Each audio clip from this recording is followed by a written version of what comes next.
இப்னுல் கத்தாப் ரலியல்லாஹு அன்ஹு அவர்கள், உமர் இப்னுல் கத்தாப் ரலியல்லாஹு அன்ஹு அவர்கள் வரலாற்றையே புரட்டி போட்ட ஒரு மாமனிதர், வரலாற்றையே புரட்டி போட்ட ஒரு மாமனிதர். சுப்ஹானல்லாஹ்.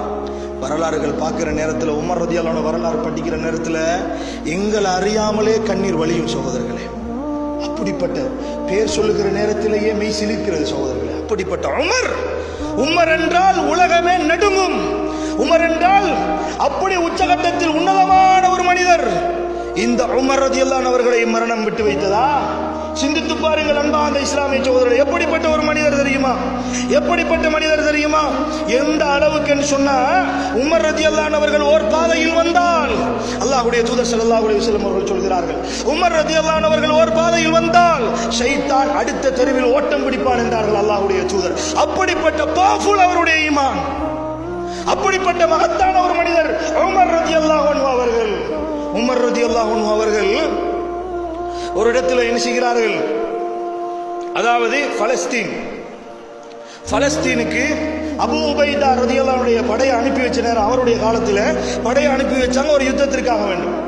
பலஸ்தீனுடைய அந்த பைத்துல் மக்திஸ் பள்ளியை என்ன செஞ்சிட்டாங்க? பிடிபடுது. யாருடைய காலத்தில்? அபூ உபைதா ரலியல்லாஹு அன்ஹுவோட படை தலைமைத்துவம், அவருடைய தலைமைத்துவத்தின் கீழே உமர் ரலியல்லாஹு அன்ஹுடைய ஆட்சி காலம். அன்பார்ந்த இஸ்லாமிய சகோதரர்கள், இந்த செய்தியை நீங்க ஒழுங்காக புரிந்து கொள்ள வேண்டும். எப்படின்னு கேட்டா, அவங்கெல்லாம் சொல்லிட்டாங்க என்னன்னு கேட்டா, உங்களுடைய ஹலீஃபா தான் வர வேண்டும், நாங்கள் பைத்துல் மக்திஸுடைய சாவியை கொடுக்கிறோம். பைத்துல் மக்திஸ பொறுப்பு கொடுக்கிறதா இருந்தா யார் வரணும்? உங்களுடைய ஹலீஃபா உமர் வர வேண்டும். எதற்கு தெரியுமா?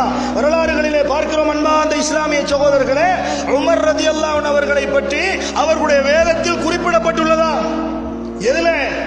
அந்த கிறிஸ்துவர்கள், அந்த நசாராக்கள், அந்த மஜூசிகளுடைய அவர்களுடைய அந்த வேதத்தில் என்ன செய்யப்பட்டிருக்கிறது? அந்த காபிர்களுடைய வேதத்தில் உமர் ரலியல்லாஹு அன்ஹு அவர்களை குறிப்பிடப்பட்டுள்ளது. எனவே எங்கள் வேதம் குறிப்பிட்ட அந்த கலீஃபா வர வேண்டும், அவர்களை நாங்கள் பார்க்க வேண்டும் என்று சொல்லி அபூ உபைதா ரலியல்லாஹு அன்ஹு அவர்களுக்கு செய்தி சொன்ன நேரத்தில் அபூ உபைதா ரலியல்லாஹு அன்ஹு அவர்கள் உமர் ரலியல்லாஹு அன்ஹு அவர்களை அழைப்பதற்காக வேண்டி கடிதம் எழுதுகிறார்கள். உமர் ரலியல்லாஹு அன்ஹு அவர்கள் என்ன செய்கிறார்கள் தெரியுமா? வருகிறார்கள். உமர் ரலியல்லாஹு அன்ஹு அவர்கள் வருகிறார்கள். வந்தா மிக நீண்ட நெடிய பயணம் சகோதரர்களே, மிக நீண்ட நெடிய பயணம் சகோதரர்களே, அன்பார்ந்த இஸ்லாமிய சகோதரர்களே. அப்ப இந்த பயணத்தில் என்ன செய்யறாங்கன்னு கேட்டா, அவரும் உமர் ரலியல்லாஹு அன்ஹு அவர்களும் அவருடைய வேலையாளும் சேர்ந்து தான் வராங்க. ஒரே ஒரு ஒட்டகம், ஒரே ஒரு வாகனம். அந்த வாகனத்தில் 2 பேரும் வராங்க. ஒருவர் நடக்க, மற்றவர் என்ன செய்வார்?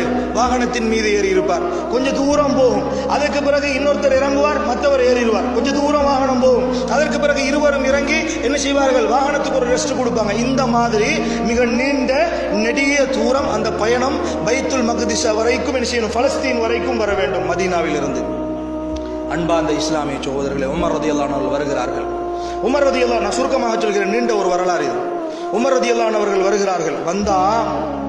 வந்தால் அந்த நேரம் சுப்ஹானல்லாஹ், அந்த எல்லை மக்கள் எல்லாம், பலஸ்தீன் மக்கள் எல்லாம் காத்துக் கொண்டிருக்கிறார்கள். யார் அந்த உமர் என்று பார்ப்பதற்காக, யார் அந்த உமர் என்று பார்ப்பதற்காக காத்துக் கொண்டிருக்கிறார்கள். எல்லையில் வந்து அப்படியே மக்கள் புடை சூழ மக்கள் எல்லாம் சூழ்ந்து விட்டார்கள். எல்லை பகுதிக்கு வருகிற நேரம் உமர் ரலியல்லாஹு அன்ஹு அவர்கள் கீழே இறங்கி நடக்கின்ற அந்த நேரம், எல்லை கிட்ட வாகனம் வந்துட்டு உமர் ரலியல்லாஹு அன்ஹு அவங்க ஒட்டகத்திலிருந்து கீழே இறங்கி நடக்கின்ற டேர்ன், உமர் ரலியல்லாஹு அன்ஹுடைய வேலையால் மேலே ஏறி வருகின்ற டேர்ன். ஆனால் அதற்கு பிறகு வழியுமல்ல, அதோடு ஊர் முடிவடைகிறது, எல்லை வந்து அடைகிறது. ஒரு ஜனாதிபதி, ஒரு நாட்டினுடைய கலீஃபா, மூமின்களின் தலைவர், அமீருல் மூமினீன் என்று சொல்லப்படக்கூடியவர், மக்கள் எல்லாம் எதிர்பார்த்து கொண்டிருக்கிற தருணம், ஒட்டகத்துக்கு கீழே இருந்து நடந்து வருகிறார். அவருடைய வேலையால் ஒட்டகத்தின் மீது ஏறி வருகிறார். சுப்ஹானல்லாஹ். அபூ உபைதா ரலியல்லாஹு அன்ஹு அவர்கள் ஓடோடி வந்து உமர் ரலியல்லாஹு அன்ஹு இடத்தில் சொன்னார்கள், யா அமீரல் மூமினீன், யா அமீரல் மூமினீன், இது என்ன? இது இப்படி வருகிறீர்கள்? அழுக்கான ஆடையோடு, ஒட்டு போட்ட ஜுப்பா ஆடையோடு, அதுவும் நீங்கள் நடந்து போகின்ற ஒரு நிலையில நீங்கள் ஒட்டகத்தின் மீது ஏறி வராமல், மக்களே உங்களை பார்த்து கொண்டிருக்கிற சந்தர்ப்பத்தில் நீங்க நடந்து வர்றீங்களே, யா அமீரல் மூமினீன், ஒட்டகத்தின் மீது ஏறக்கூடாதா? ஒழுங்கான ஆடைகளை அணியக்கூடாதா, ஒட்டு போட்ட ஷர்ட்டுகளை நீங்கள் போட வேண்டும் என்று சொன்ன நேரத்தில் அபூ உபைதா ரலியல்லாஹு அன்ஹு அவர்களை பார்த்து உமர் ரலியல்லாஹு அன்ஹு அவர்கள் சொன்ன வார்த்தைகள் பொன் எழுத்துக்களால் பொறிக்கப்பட வேண்டிய வார்த்தை. சகோதரர்களே, என்ன வார்த்தை தெரியுமா சொன்னார்கள்? என்ன தெரியுமா சொன்னார்கள்? உமர் ரலியல்லாஹு அன்ஹு அவர்கள், எங்களுக்கு இஸ்லாத்தை கொண்டுதான் கண்ணியம், ஆடைகளை கொண்டு கண்ணியம் அல்ல. கண்ணியம் என்பது நஹ்னு கௌமுன் அஸனல்லாஹு பில் இஸ்லாம், நாங்கள் ஒரு சமுதாயம். நாங்கள் இந்த முஸ்லிம் சமுதாயத்தை அல்லாஹ் தஆலா எதன் மூலம் கண்ணியப்படுத்தி இருக்கிறான்? இஸ்லாத்தை கொண்டுதான் கண்ணியப்படுத்தி இருக்கிறான். நீ சொல்லுகின்ற இந்த ஆடை அலங்காரங்களை கொண்டல்ல, நீ சொல்லுகின்ற இந்த வளர்ந்த வாகனத்தில் வர வேண்டும் என்பதல்ல, உயர்ந்த கண்ணியமான வாகனத்தில் வருவதை கொண்டு கண்ணியம் அல்ல. கண்ணியம் என்பது லா இலாஹ இல்லல்லாஹ், கலிமாவை கொண்டுதான் இருக்கிறது என்பதாக அந்த இடத்திலே யார் ஒரு மனிதன் இஸ்லாத்தை கொண்டு அல்லாமல் வேறொரு பகுதியில் தனக்குரிய கண்ணியத்தை தேடுகிறானோ அவனை அல்லாஹ் கேவலப்படுத்துவான் என்று சொல்லி உமர் ரலியல்லாஹு அன்ஹு அவர்கள் சொன்னார்களே. கொஞ்சம் யோசித்து பாருங்கள்.